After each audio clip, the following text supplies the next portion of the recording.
Switzerland, Colombia, দুই দলই একটা ইউরোপিয়ান, আরেকটা হচ্ছে গিয়ে ল্যাটিন আমেরিকান।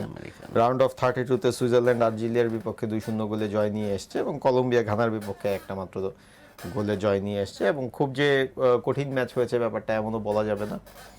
এই ম্যাচটা আসলে কলম্বিয়ার জন্য ইতিহাস গড়ার ম্যাচ, কারণ তারা দীর্ঘদিন আসলে ওয়ার্ল্ড কাপের এই মঞ্চ পর্যন্ত আসার, এখন নতুন ফরমেশনে আসার একটা সুযোগের সন্ধানী তারা আছে। রদ্রিগেজ, দিয়াজদের প্রজন্মের জন্য এটা একটা সুবর্ণ সুযোগ। এবং অপরদিকে সুইজারল্যান্ডের ম্যাচ যদি দেখেন, খেলা যদি দেখেন, তারা খুব টোটাল ফুটবল খেলতে পছন্দ করে।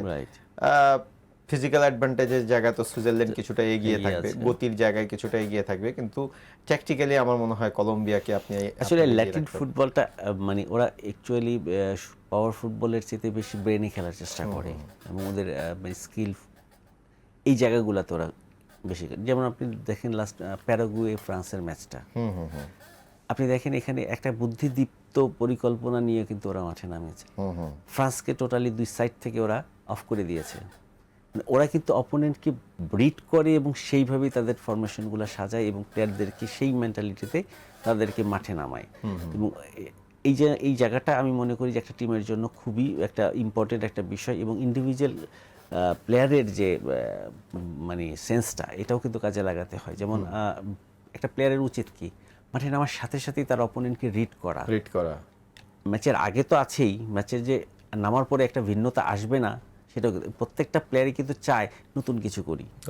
কারণ আমি আমার স্বভাবত যদি একই স্টাইলে ফুটবল খেলতে থাকি, আমাকে কিন্তু ওই পরের বছর আর খুঁজে পাওয়া যাবে না। কিন্তু এই ম্যাচ নিয়ে তো ধরেন কলম্বিয়া এবং সুইজারল্যান্ড নিয়ে তো প্রেডিকশন করাটা একটু কঠিন। এটা অবশ্যই কঠিন, কারণ এটা এখানে একেবারেই 50-50 এবং খুব এখানে আমি মানে পয়েন্টও কাউকে আগে রাখতে পারছি না। আমার কাছে একেবারে সমান, দুজনই 50-50। এখানে ম্যাচটা কি পেনাল্টিতে যেতে পারে? আমার কাছে তো মনে হয় পেনাল্টিতে যাবে, যদি আমি হাইপোথেটিক্যালি ধরে নিই। ধরেন আমি ধরে নিলাম যে ম্যাচটা 120 মিনিট গোললেস হতেই পারে।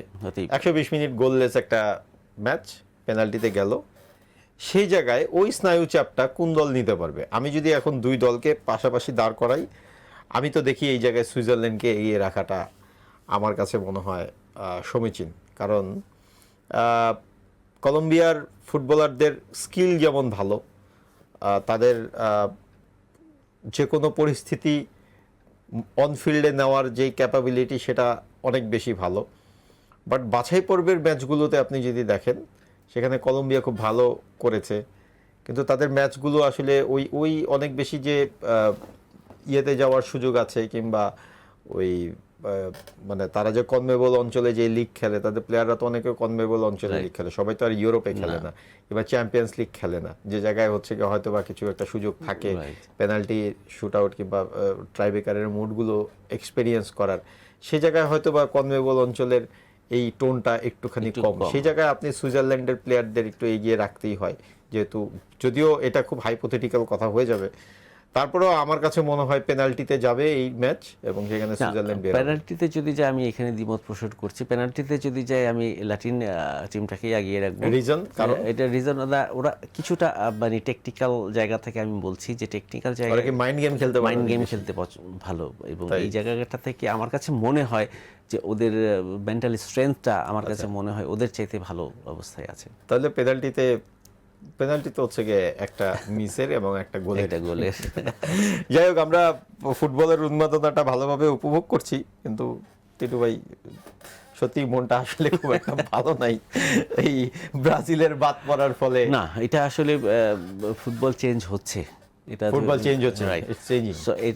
এটা একটা ভালো দিক যে ফুটবল চেঞ্জ হচ্ছে। এবং গুটি কয়েক, যেমন আমি মনে করি যে নতুন কেউ চ্যাম্পিয়ন হলে ভালো, নতুন কোনো শক্তির যদি উদয় হয় তাহলে ভালো। আমরা কিন্তু দেখে আসছি হাতে গোনা কিছু টিমের মধ্যে বিশ্বকাপ এখন পর্যন্ত চ্যাম্পিয়ন হয়েছে Uruguay, Brazil, Argentina, France, Italy, Spain, England. 8টা দল, রাইট? আচ্ছা, 8টা দলের বাইরে এখন পর্যন্ত কোনো দল আসেনি, ওয়ার্ল্ড কাপ নেয়নি। ঘুরে ফিরে ওই 8টা দলই নিচ্ছে, খেলে 32টা দল। এখন 8টা দলের ভিতরেও আপনি যদি দেখেন যে ইংল্যান্ডের মাত্র একটা 1966, ব্রাজিলের 5টা, আর্জেন্টিনার 3টা, ও জার্মানি আছে 9টা। হ্যাঁ, জার্মানি আছে 9টা দল। জার্মানি আর কোন দল না, ইতালি তো নাই, ইতালি তো একটা ওয়ার্ল্ড কাপ একটা জিতেছে, ওয়ার্ল্ড কাপ। টোটাল 9টা দল এখন পর্যন্ত ওয়ার্ল্ড কাপ জিতেছে, রাইট? না, ইতালি তো অনেকগুলো ওয়ার্ল্ড কাপ জিতেছে। মানে আমি টোটাল বলছি, টোটাল 9টা দল এখন 9টা দল, পর্যন্ত ওয়ার্ল্ড right. কাপ জিতেছে। তো সবকিছু মিলিয়ে যদি আপনি চিন্তা করেন, তাহলে আমার মনে হয় না যে হচ্ছে গিয়ে নতুন কারো কাছে। না, এই মুহূর্তে মানে পারফরমেন্সের দিক থেকে মনে হচ্ছে না নতুন কারো দিকে যাবে এটা। তাহলে আমরা হয়তোবা কোয়ার্টার ফাইনাল শেষে একটা আউটলাইন করতে পারি যে হচ্ছে গিয়ে এবারে ওয়ার্ল্ড কাপটা কে জিততে যাচ্ছে, রাইট? এটা খুবই আসলে কঠিন একটা জায়গা, কারণ খেলার যে অবস্থা বর্তমান প্রেক্ষাপটে সেটা ফ্রান্সকে এগিয়ে রাখছে সবাই, আমিও রাখবো ফ্রান্সকে এগিয়ে খেলার অনুযায়ী। বাট অ্যাক্সিডেন্ট কিন্তু যে কোনো মুহূর্তে হয়ে যেতে পারে যে কারো, এই জায়গাটা থেকে কেউ কেউ ফাইনালি বলতে পারছে না যে কী হবে।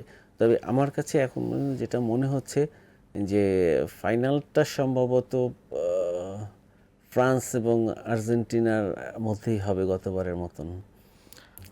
সেটা যদি ফ্রান্স এবং আর্জেন্টিনা না হয়ে যদি ইংল্যান্ড এবং ফ্রান্সের মধ্যে হয়, এবং যদি আমি এবারের ওয়ার্ল্ড কাপে কয়েকটা দলের ব্যাপারে খুবই পজিটিভ ছিলাম, 5টা দলের ব্যাপারে। তার মধ্যে প্রথম ছিলাম পর্তুগাল, যারা এখনও রেসে টিকে আছে। তারপরেই ছিল হচ্ছে কি আমার জার্মানি, বাদ হয়ে গেছে। তারপর ছিল স্পেন আছে, বাট পর্তুগাল স্পেনের মধ্যে একজনকে ঝরে পড়তে হবে। এরপরে আমার ছিল ফ্রান্স, এরপরে ছিল ইংল্যান্ড। এবং আপনি দেখেন এখন পর্যন্ত 4টা দল আছে, 4টা দলের মধ্যে একটা দল বাদ পড়ে যাবে, থাকবে 3টা দল। সে 3টা দলের থেকে আমি যদি বলেন ছকে, তাহলে ইংল্যান্ডকে এগিয়ে রাখবো।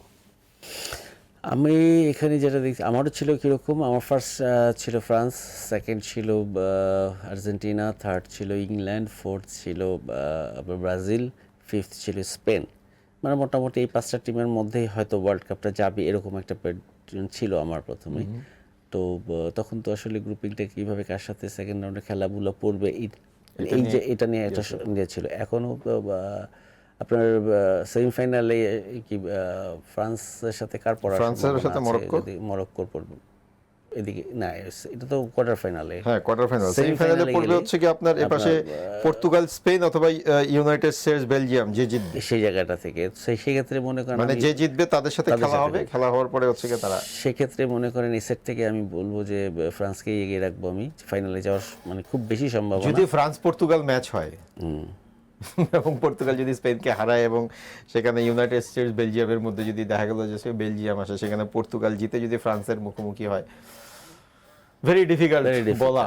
যাই হোক, আমরা আরো 2টা যে ম্যাচ আছে, এই ম্যাচগুলো শেষ হলে আমরা হয়তো একটা আরো ভালো চিত্র পাওয়া যাবে ওখানে। একটা বিষয় আছে যে কোন দলের ইনজুরির কোনো সমস্যা হলো কিনা, যদি একটা ইনজুরি, এটাও একটা ব্যাপার যে আসলে মাঠের মধ্যে। তবে এই জায়গাটায় আমার কাছে মনে হচ্ছে যে ফ্রান্স টিমটা অনেক এগিয়ে থাকবে। ইনজুরিটা ওদের ভিতরে আমার কাছে মনে হচ্ছে যে কম, এবং এটা ওভারকাম করার ক্ষমতাটা ওদের মধ্যে বেশি।